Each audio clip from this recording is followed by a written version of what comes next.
Então, eu vou começar uma série, eu não sei se vai ser bem uma série, mas que começa hoje com essa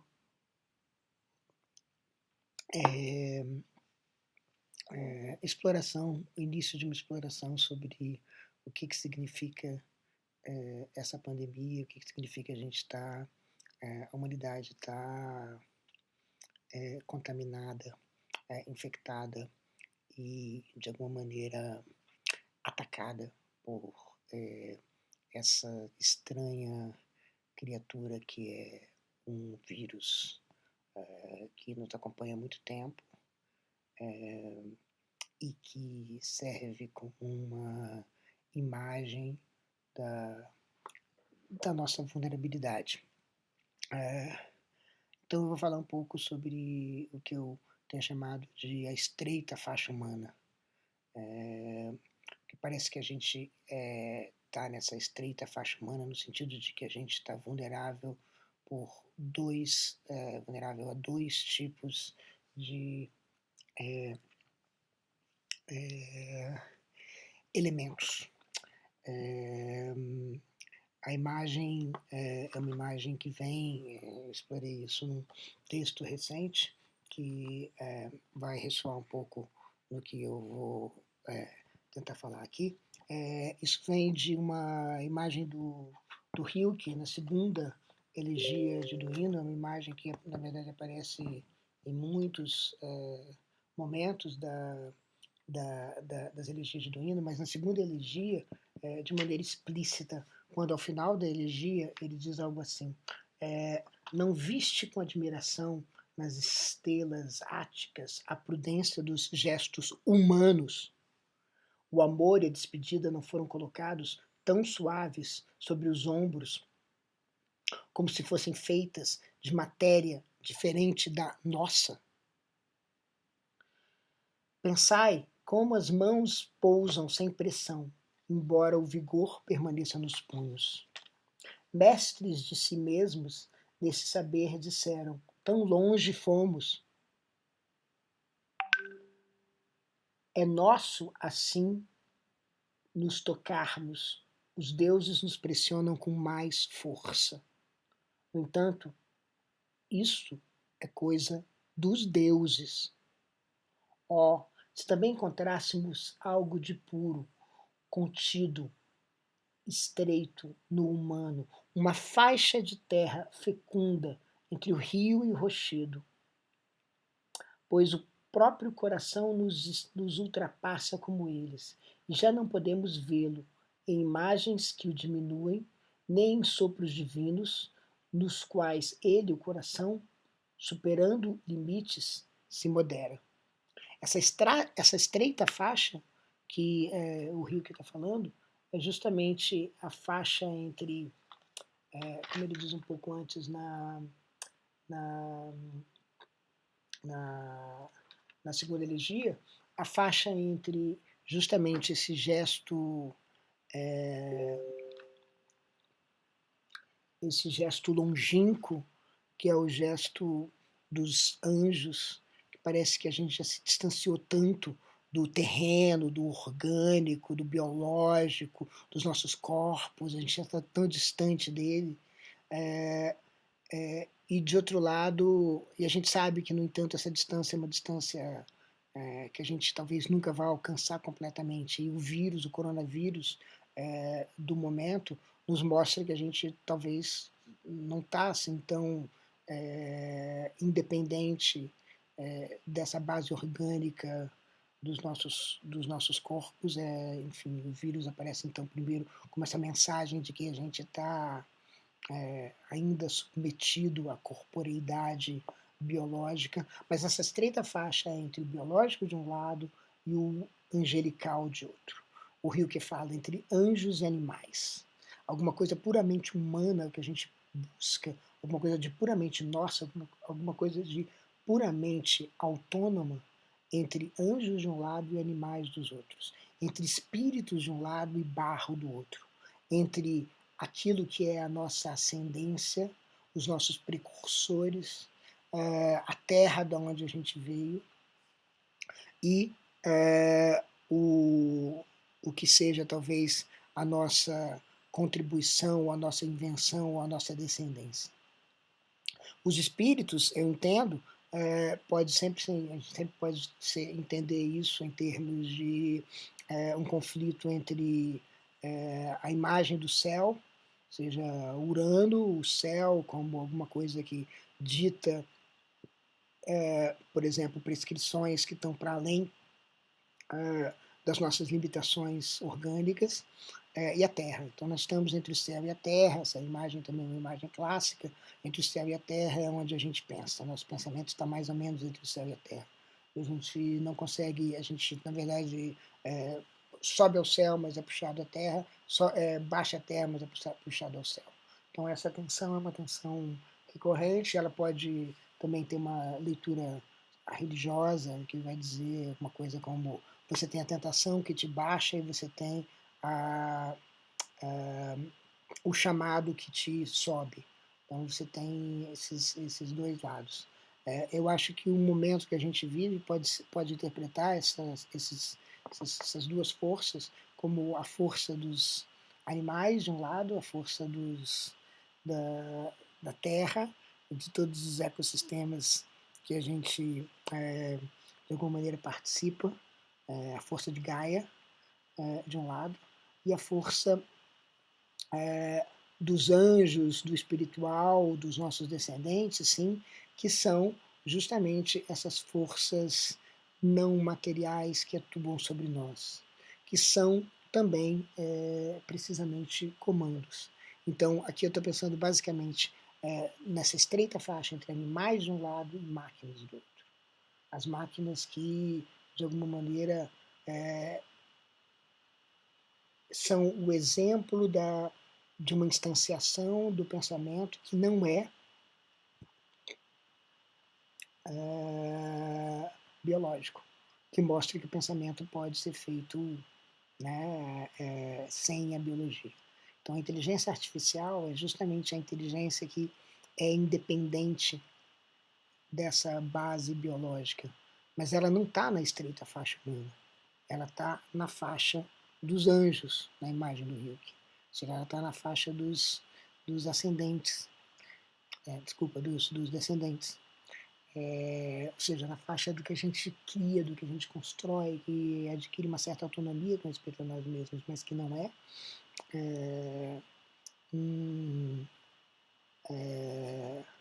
mas que não é nós mesmos. Né? É uma outra coisa que a gente está construindo. E é interessante que a imagem do vírus realmente merece uma certa pausa, né? Porque, na verdade, o que nos está trazendo, em certo sentido, de volta ao orgânico, e com isso a volta, por exemplo, aos sistemas de socialização, a necessidade de manutenção da saúde não individual, mas da saúde de populações, o tratamento das populações humanas como a partir da ecologia das epidemias, tudo isso que está presentemente nos fazendo ir nessa direção é um vírus. E o que é um vírus? O vírus não é nada mais do que um protegido pedaço de código. Ou seja, o vírus é como, em certo sentido, um mensageiro que traz uma ordem, que traz um comando. É praticamente só um comando. Né? Ele tem uma materialidade mínima. A materialidade dele é justamente aquela materialidade que a gente aspira quando a gente pensa na artificialidade da inteligência. Aquela materialidade apenas a necessária para poder entrar no mundo material, no mundo orgânico, enfim, no nosso sistema respiratório e atuar de uma certa maneira. Em certo sentido, é a mínima transcrição de um comando na matéria. Não é mais do que isso. Ou seja, não tem um excesso, um excedente de matéria no vírus. O vírus tem uma materialidade mínima e é quase que apenas puramente um comando. Essas duas palavras são importantes, o quase e o puramente. Ou seja, não é, não é puramente comando, é quase puramente comando, mas justamente a ideia de um comando puro é uma ideia que, de alguma maneira, informa os nossos sonhos de pureza, mas também informa os nossos sonhos de independência, de autonomia. As inteligências artificiais, elas pensam no algoritmo, por exemplo. Né? A imagem que eu exploro um pouco no texto é que o vírus é mais ou menos como uma mônada. Leibniz, que mais ou menos é entendido a partir dos seus últimos escritos, já no início do século XVIII, como pensando a monadologia como algo, pensando a mônada como sendo algo basicamente imaterial, ensaiou um pensamento de mônadas em que a mônada estava associada a um ponto, né, o ponto que é uma coisa geométrica, quase não material, mas é justamente essa fronteira entre o geométrico e o físico que interessava a ele.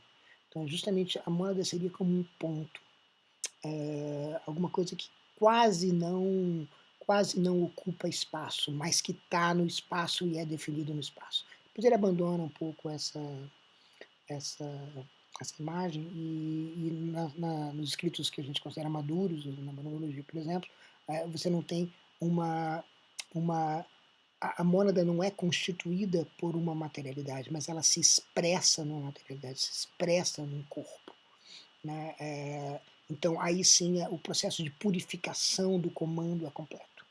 Né? No início, você tem um comando que é, antes da monadologia desses escritos, você tem a mônada que é ainda um quase puro comando, ainda não é um comando puro. Mas o que é a mônada? A mônada é como, bom, a mônada é também como uma linha de código, né? Então ela, na verdade, precisa de outras linhas para poder atuar. O vírus também precisa de outros comandos para poder atuar.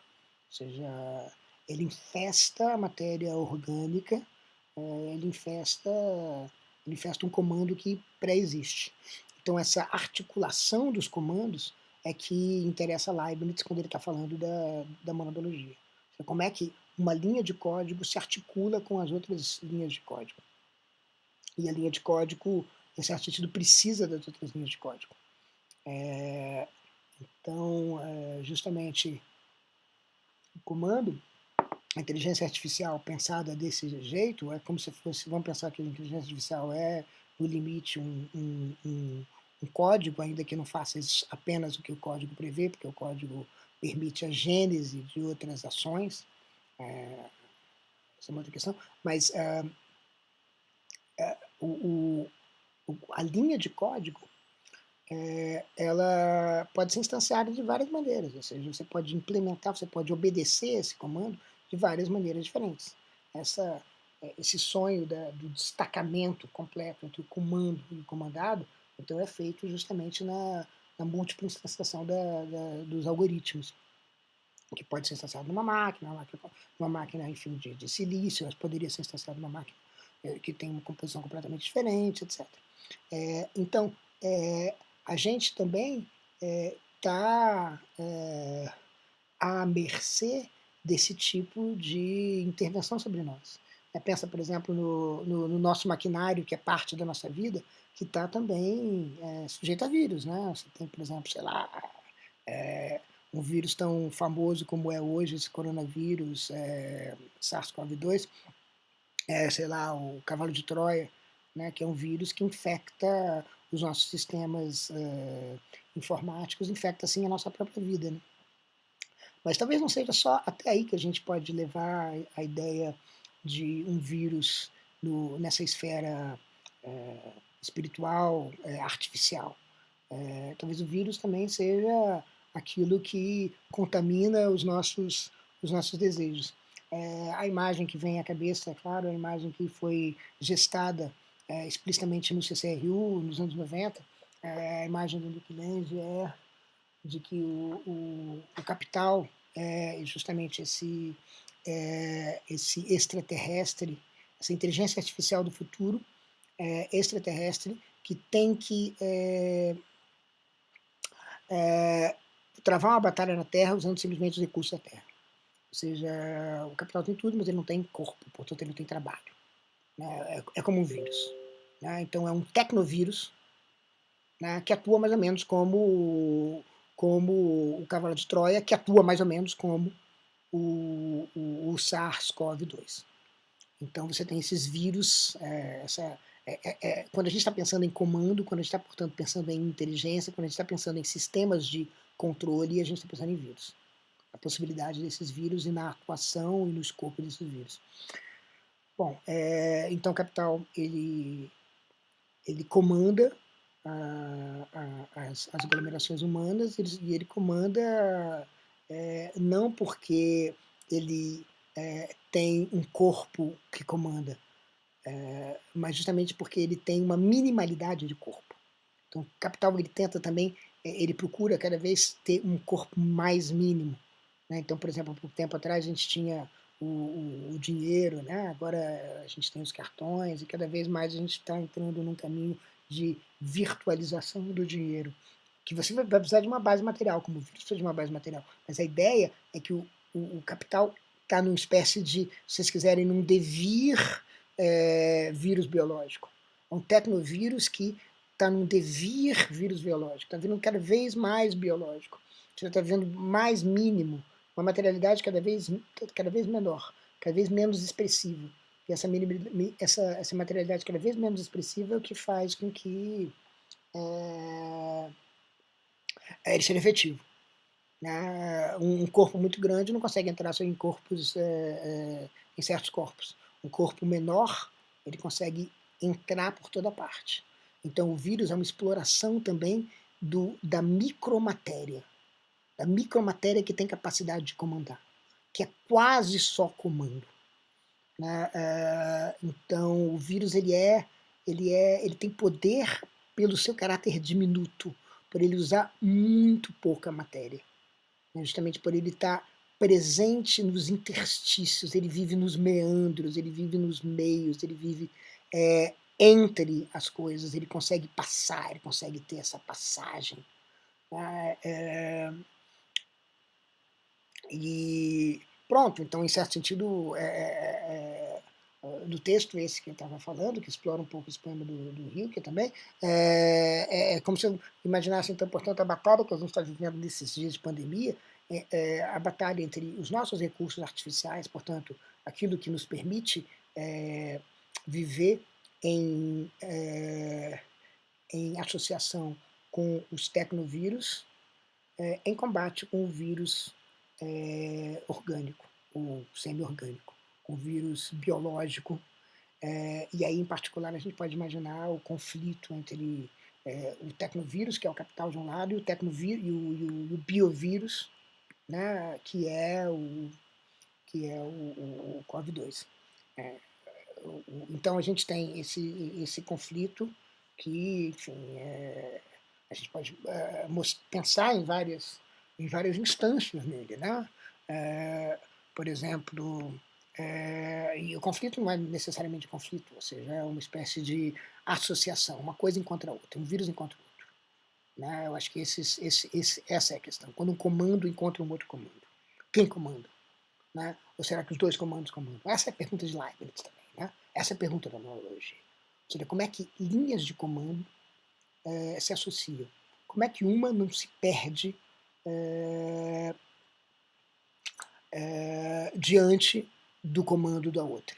Ou seja, um comando se submeter a outro é uma possibilidade quando você tem um encontro de comandos. Mas é apenas uma possibilidade.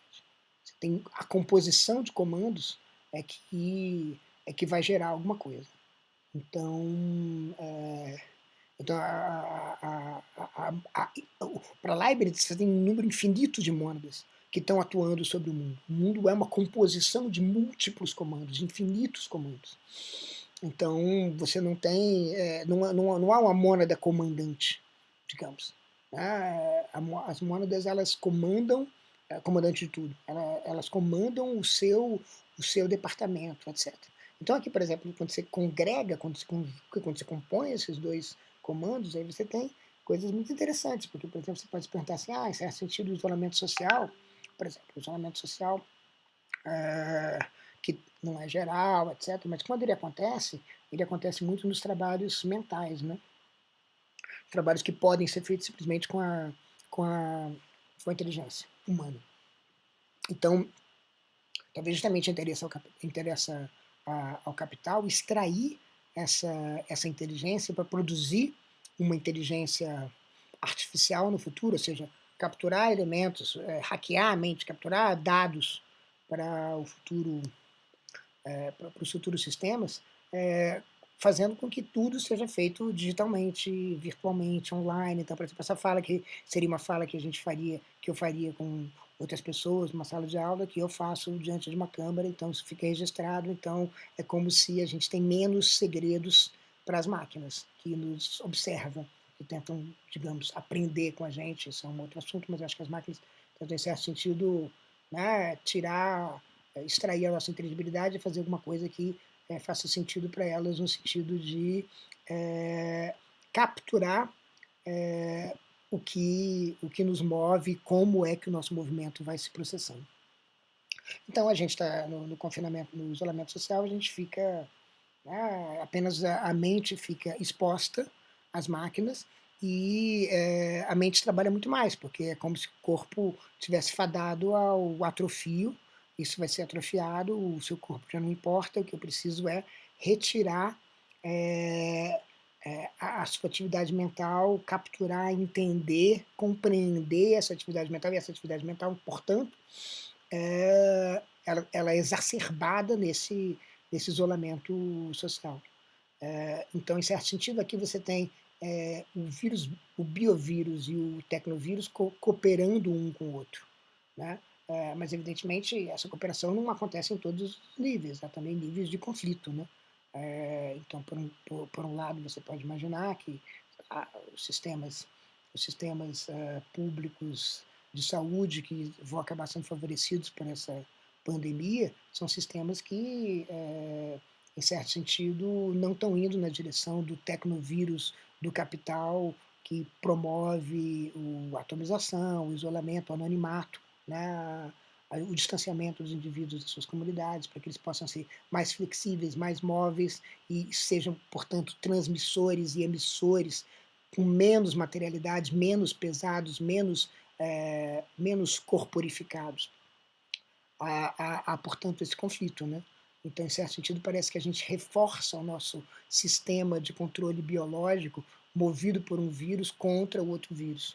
Então, você tem uma batalha de, dois, de dois sistemas virais, nesse caso, conflitando. Então, a gente pode imaginar também que a própria origem dessa Covid-19, ela tem a contribuição de dois sistemas, né, desses dois tipos de sistema de comando.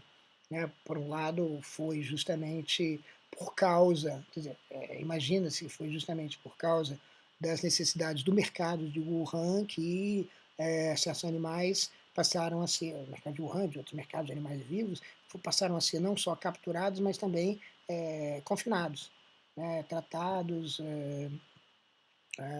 como rebanho.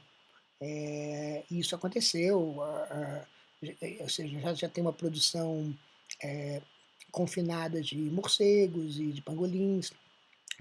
E esses animais confinados que estavam também confinados, vivem confinados, crescem confinados e são expostos no mercado confinados em jaulas em que eles ficam todos, em certo sentido, trocando os excrementos e possibilitando o surgimento de novos comandos, né? Ou seja, de alguma maneira, aí você tem a biologia do comando acontecendo, mas movida pelo mercado, que é, em certo sentido, movido pelo tecnovírus do capital. Né? Então, a gente pode imaginar tudo isso.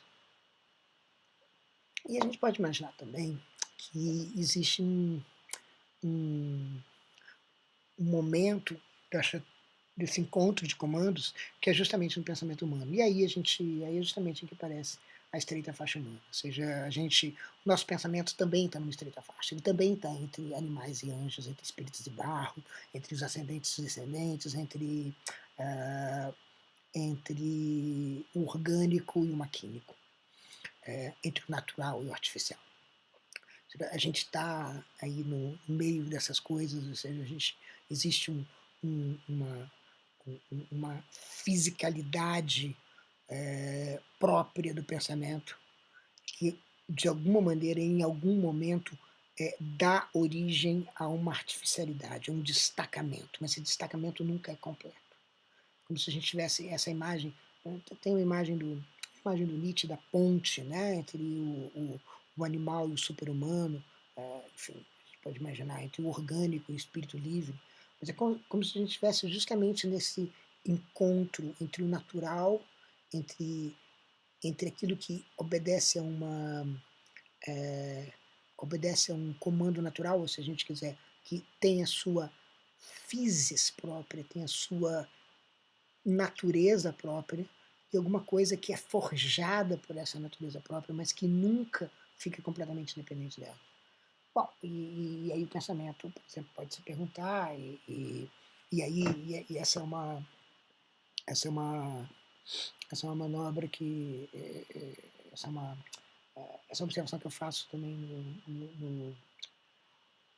no texto esse, né, que se chama, depois eu vou postar, que chama justamente entre, na imagem do Hilke, né, chama Zwischen Strom und Gestein, ou seja, entre a rocha e a corrente, a rocha e a correnteza. Então, justamente esse estado que a gente está, e o pensamento humano não tem uma faixa própria, ela está totalmente vulnerável aos ataques orgânicos, aos ataques cibernéticos, artificiais. Portanto, ela está completamente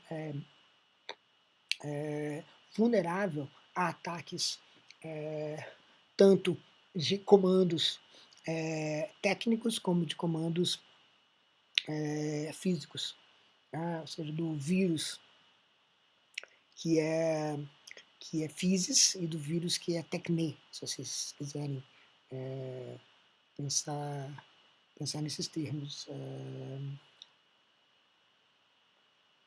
Então, vírus, sim, mas essa é uma outra história. O que me interessa, então, o que me interessava nesse texto, então, é pensar que o pensamento fica também, entre outras coisas, elaborando uma maneira de criar uma emancipação, construir para si essa estreita faixa, né? Ou construir pelo menos um habitat cômodo, dado que essa estreita faixa não é possível. A ideia de emancipação humana pode ser pensada desse jeito, né? Mais ou menos como se a gente pudesse criar alguma coisa que fosse autônomo com respeito à nossa própria natureza e à natureza das coisas. Então, aqui é como se a emancipação fosse uma espécie de grito de independência da humanidade, tanto com respeito aos anjos quanto aos animais, tanto com respeito aos espíritos quanto às organicidades. Então, como se fosse uma separação tanto da terra quanto do céu. Então,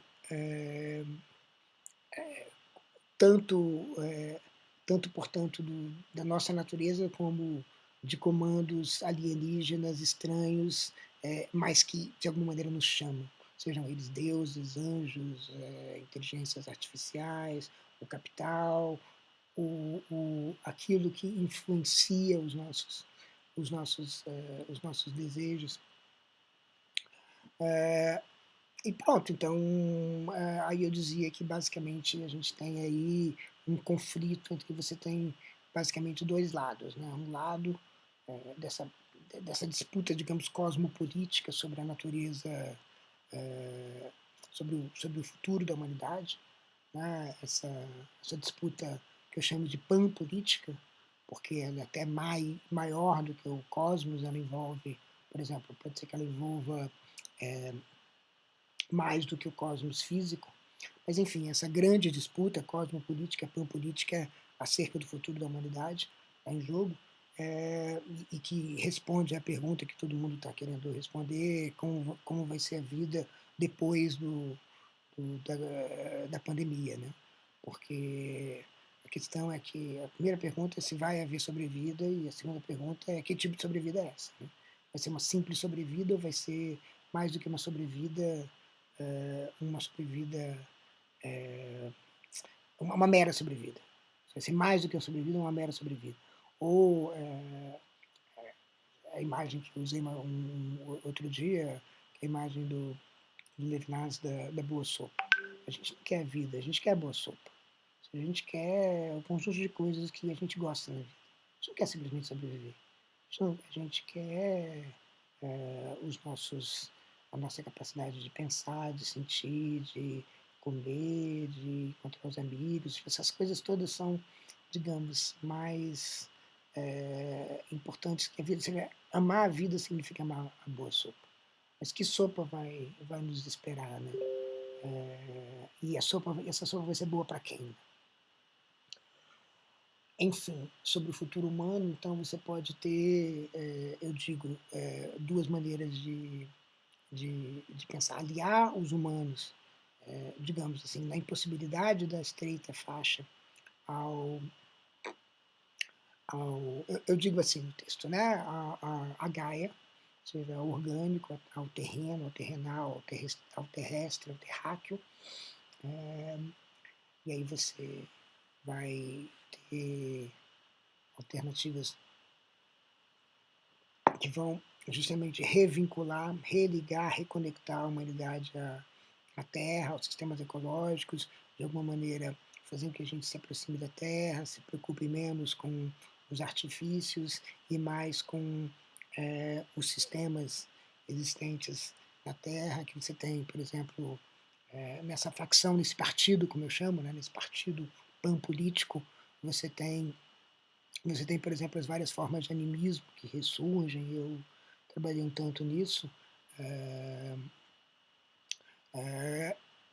Ou seja, as variedades de uma tentativa de destituir, como diz o Felipe de Escolar, a ideia de natureza e substituir por uma ideia de animação generalizada, em que está tudo de uma maneira animada, e estando tudo animado, você não tem que fazer tratados sobre o mundo, sobre o não humano, mas você tem que fazer tratados com o não humano. Você tem que fazer acordos, tem que fazer alianças, e não simplesmente tratar o não humano, digamos, para falar rapidamente, como um recurso, como alguma coisa a ser empregada ao seu benefício. Então você rompe um pouco, esse partido defende que a gente rompa um pouco uma certa atitude que a gente tem tido, que é a atitude de tratar todo o resto, todo não humano terreno, como justamente recursos para nós, como simplesmente aquilo que pode ser tratado, controlado e aquilo pode ser controlado, instrumentalizado para o nosso benefício. O nosso aqui é sempre muito complicado, mas nosso, digamos, dos humanos, que geralmente, quando a gente fala dos humanos, a gente quer falar sempre de alguns humanos privilegiados que, de alguma maneira, têm um certo controle do leme dessa história toda, mas esse controle não é um controle, não é um controle, é claro, da humanidade. A democracia desse controle é sempre um problema, e isso também é outro assunto. Mas a ideia é que o movimento que movimenta em direção a isso, né? Pronto, o movimento em direção a esse orgânico, a reorganização, a, re, a re, reinserção do humano no orgânico, como se a gente se reorganizasse, né? É mais ou menos essa ideia. Então a gente, na verdade, abandonaria esse projeto, que tem a ver com o projeto moderno, o projeto iluminista, de controlar a natureza, e em vez disso a gente faria justamente uma reinserção, uma reorganização no mundo natural, que já não seria, talvez, nos termos da escola, melhor descritos como natural, mas também descritos como aqueles outros não humanos que também formam sociedade, que também compõem e também podem fazer associações conosco. Esse é o partido. O outro partido é o partido do abandono completo da Terra em favor do artifício. Né? Ou seja, o equivalente religioso disso seria da completa redenção, viver no reino dos céus, e viver no reino dos céus, aqui nessa construção, é viver no reino em que a gente bloqueia completamente a possibilidade de entrada dos biovírus e fica sujeito às intempéries dos tecnovírus. Ou seja, a gente abraça o artificial. E abraçar o artificial significa dizer que sim, a gente continuar controlando a natureza, sim, a gente continuar usando ela como recurso, a natureza, quer dizer, os não humanos vão continuar sendo nossos recursos. E a gente vai, na verdade, cair numa direção da singularidade humana, uma coisa única, que vai ser capaz de se destacar completamente da natureza. E esse destaque vai garantir que a gente possa ter justamente viver da forma como a gente imagina que uma vida emancipada deveria ser. De fato, muitos projetos de emancipação se inserem nesse segundo partido político.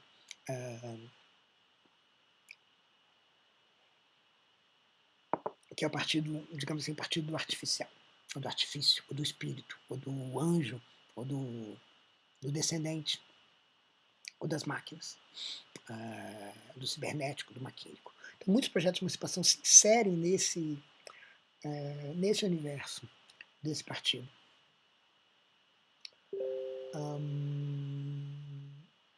Por exemplo, o projeto da autonomia da razão. Né? A autonomia em que a razão não tem absolutamente nenhum controle, não pode ser controlada de parte alguma. Então, é uma espécie de... a razão é aquela que constrói os seus próprios vírus, constrói os seus próprios comandos, constrói os seus próprios objetivos e suas próprias regras, suas próprias normas, não obedece a leis, mas obedece a normas, por exemplo. Então, por exemplo, a versão contemporânea disso é o inumanismo de gente como o Ray Brassier, mas sobretudo na forma do Reza Nicaristani,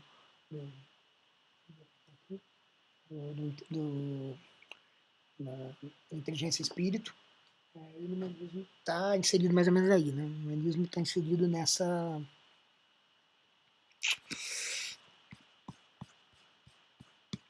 tentativa de autonomizar a razão, autonomizar Geist, autonomizar o espírito que a gente constitui, a gente institui e que tem uma autonomia. Então essa é uma possibilidade de, digamos assim, de tendência, de corrente do partido do artifício. Mas também outros projetos de emancipação que também se inserem aqui, né? Ao lado de projetos que talvez não sejam projetos emancipatórios, projetos simplesmente de abandono da corporeidade humana em favor de uma artificialidade humana.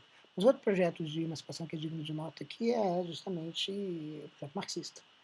Marx realmente acreditava que a produção associada às máquinas ia permitir uma espécie de socialização, que significa a construção de outras relações sociais que são forjadas na produção, portanto, no trabalho, e que vão nos libertar das relações sociais pré-produção,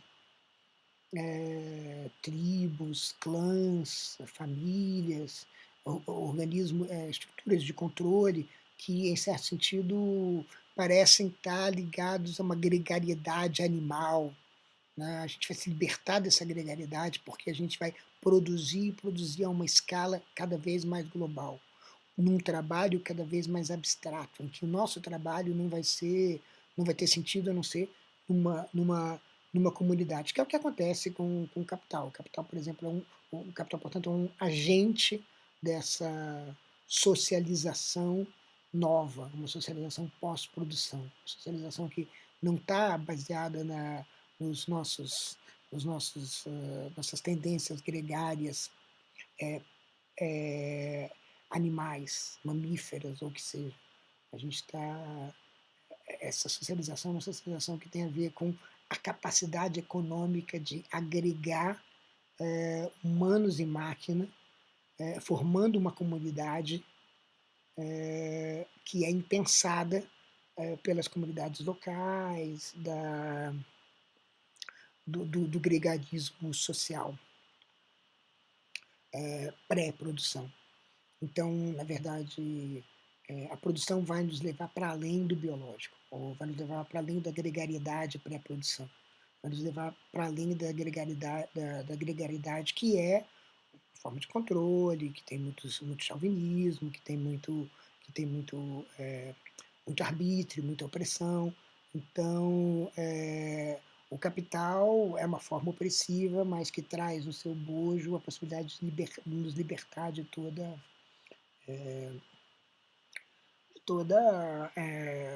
de toda opressão. Basicamente, então, o marxismo ele chega no movimento operário, entre outras coisas, destituindo a força do ludismo, que eram aqueles operários que entendiam que a máquina era justamente a fonte da opressão deles. Eles destruíam as máquinas. E Marx dizia assim, não, na verdade, a mensagem do marxismo para o ludismo é justamente essas máquinas, elas são justamente elementos da emancipação da classe operária. Porque elas, que são a materialização do capital, elas forjam uma socialização que, que vem com uma força que vai destituir, inclusive, o poderio capitalista. Bom, também aqui o marxismo também se insere, portanto, nessa... Enfim, para dizer que o Mark Fisher, o marxismo está comprometido, digamos, até as entranhas com uma certa imagem, digamos assim, grosso modo, aceleracionista, segundo a qual o capital é progressivo, o capital não é retrógrado, está numa força retrógrada, uma força que, se expandida, vai criar ainda mais possibilidade, vai criar possibilidade de redenção, de emancipação.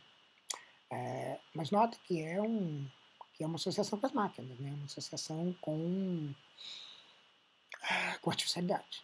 A artificialidade aqui é bem-vinda porque a artificialidade ela promove certas socializações em detrimento de outras. Se vocês fizerem certas socializações artificiais, humanas, muito humanas porque artificiais, em detrimento de outras que talvez remontem a socializações mais orgânicas, biológicas, associadas ao nosso confinamento,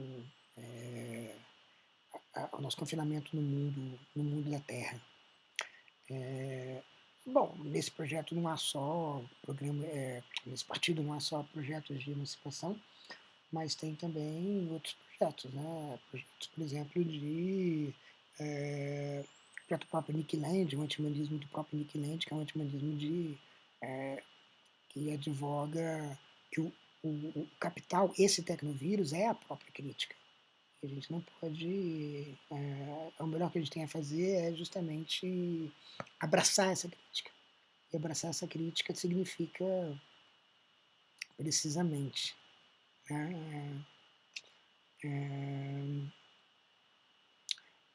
abdicar da soberania humana.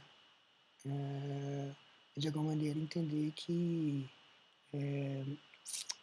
é do nosso interesse destituir isso que ele chama de um sistema de segurança humana. Mas aqui a gente chega no ponto que justamente me interessa muito, e que já se destaca um pouco do texto esse do que eu estava mencionando também, é baseado no Hilke, que nesse finalzinho da segunda elegia, que é o seguinte: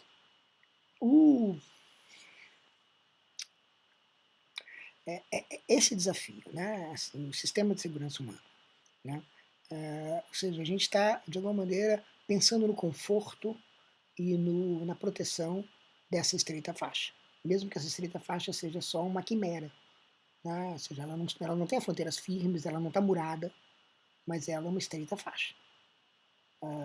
Ela é como se fosse um país humano que a gente quer proteger a qualquer custo.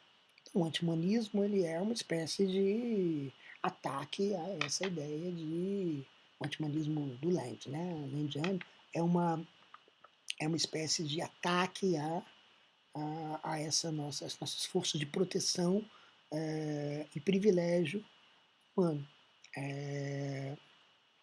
A gente é uma exceção, digamos, que precisa ser protegida. Então, os nossos projetos são projetos voltados para a humanidade, voltados para esse sistema, né? E a questão esses projetos de emancipação são projetos que convêm apenas à humanidade. Então, são projetos que podem ser usados, portanto, de especistas, né? De fato, o Nick Land coloca o desafio para os projetos de emancipação, que é um desafio mais ou menos, poderia ser formulado assim.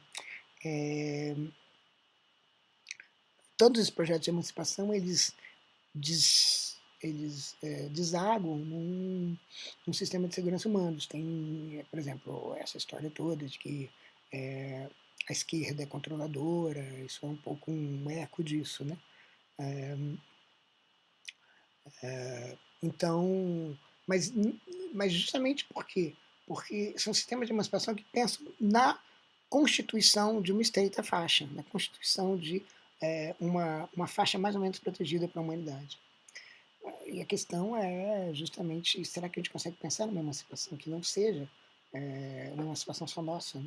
Uma emancipação que leve em conta um outro que não seja só um outro humano, um outro que seja diferente, né? Um outro que esteja fora um outro que esteja fora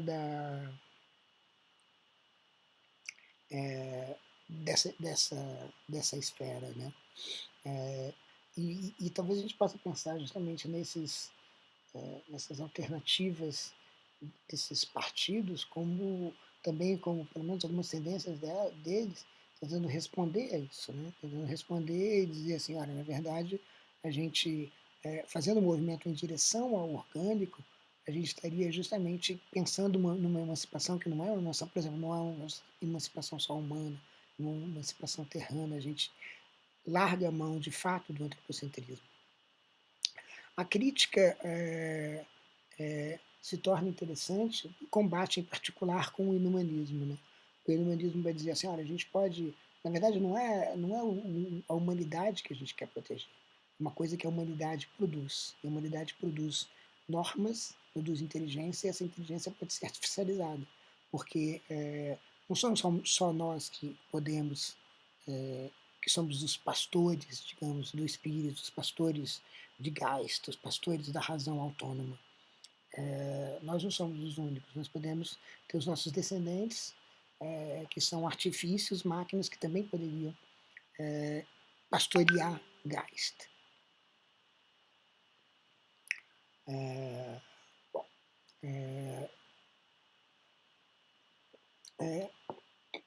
Mas esse pastoreio, essa resposta é uma resposta muito interessante, de fato, esse é um cerne do debate entre o aceleracionismo de esquerda e o aceleracionismo digamos, de direita, que é o aceleracionismo incondicional do Nick Land, é que a questão é que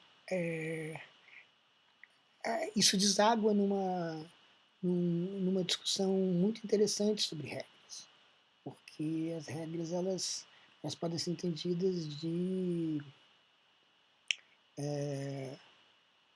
de duas maneiras diferentes. As regras, elas dependem de, bom, enfim, né, eu quero dizer, quando eu digo duas maneiras de entender regras, eu quero dizer, na verdade, duas maneiras de entender as observações de Wittgenstein sobre as regras. Você tem uma maneira de entender comunitarista que é muito, em certo sentido, tem ecos na maneira como Brandon interpreta Wittgenstein, e que, em certo sentido, tem uma influência sobre o Hesel Garistani, sobre o humanismo contemporâneo.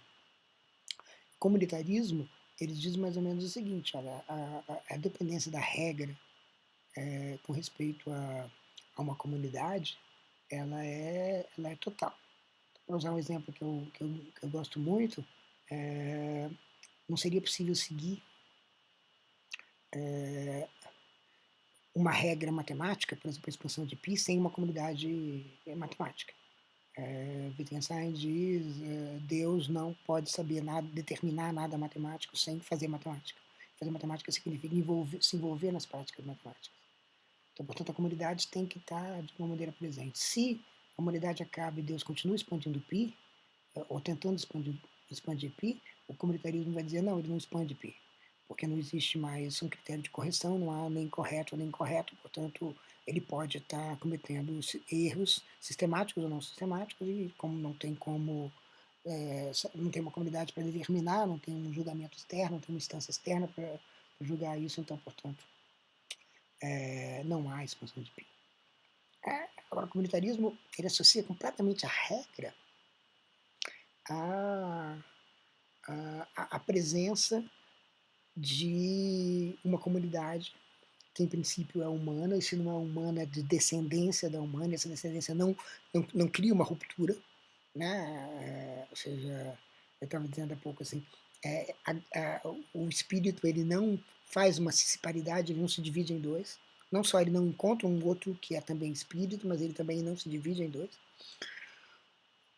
Pronto, então você tem que ter essa continuidade que é garantida pela comunidade. Mas, isso eu estou falando não apenas como uma espécie de crítica ao humanismo, mas justamente pensar no que a gente pode pensar a partir dessa artificialidade como um projeto de emancipação, que é uma das coisas que me interessa. E que, em certo sentido, é reforçada pela presença de um vírus, de um biovírus, que a gente se cura e tal, e como é que qual é a natureza desse, digamos assim, dessa reinvenção da humanidade, se a humanidade sobreviver. Bom, a outra maneira de entender a regra,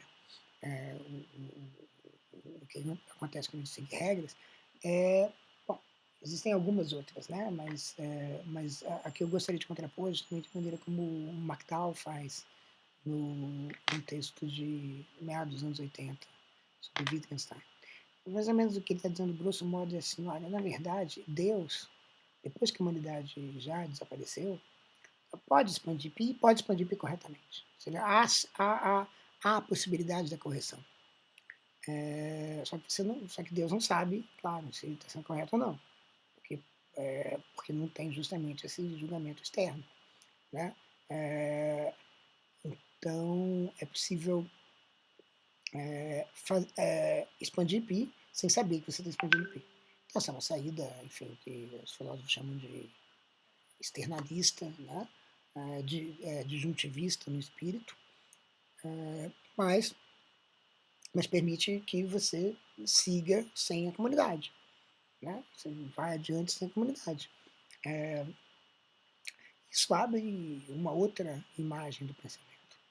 Então, se a emancipação pode estar associada a uma autonomia do pensamento, essa autonomia do pensamento pode gerar a ideia de que o pensamento ele mesmo pode produzir outros pensamentos.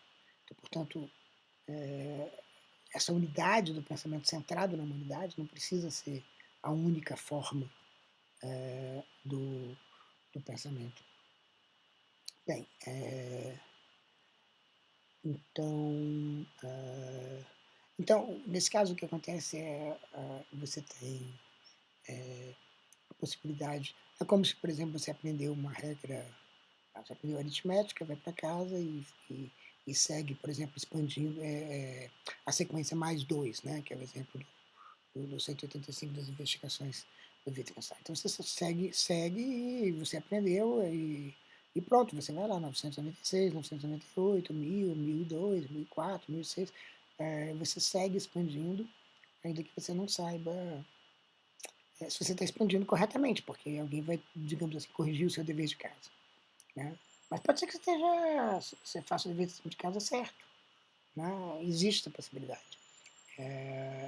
Então, portanto, talvez o pensamento surja na, na humanidade, mas ele não está preso à humanidade.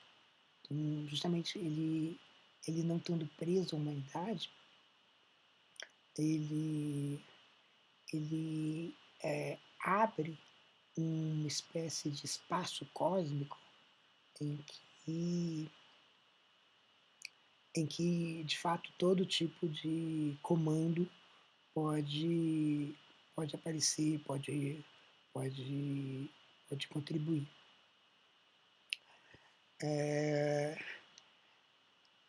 A questão é, a gente precisa de uma estreita faixa humana, né? Eu acho que aí a questão que aparece é se a gente precisa desse nós, né?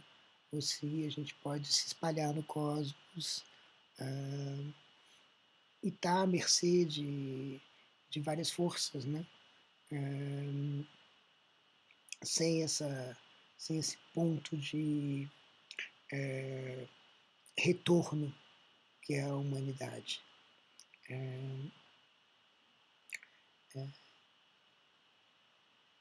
Ou seja, talvez o que o vírus permita pensar é que a vulnerabilidade não é uma provisoriedade, né? E talvez exista a possibilidade de a gente pensar em outros termos na ideia de que a gente se recupera das doenças não como uma volta, mas como uma reinvenção. O, o, mesmo, o mesmo acontece quando o pensamento é infectado. Né? O pensamento não volta, talvez não volte a seguir a regra da mesma maneira, mas alguma coisa acontece.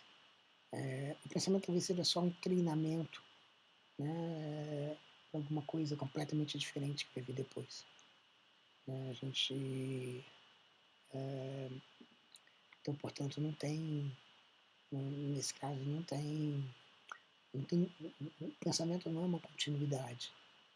Ele é feito de descontinuidades. Então não tem talvez um Geist, como não tem uma estreita faixa humana. Né? Talvez a emancipação comece com a gente entender que a gente tem uma fronteira aberta, tanto para o céu quanto para a terra. Mas é claro que eu não sei pensar isso ainda muito bem. Isso é só uma tentativa de ver como é que a gente pode encaminhar essa questão.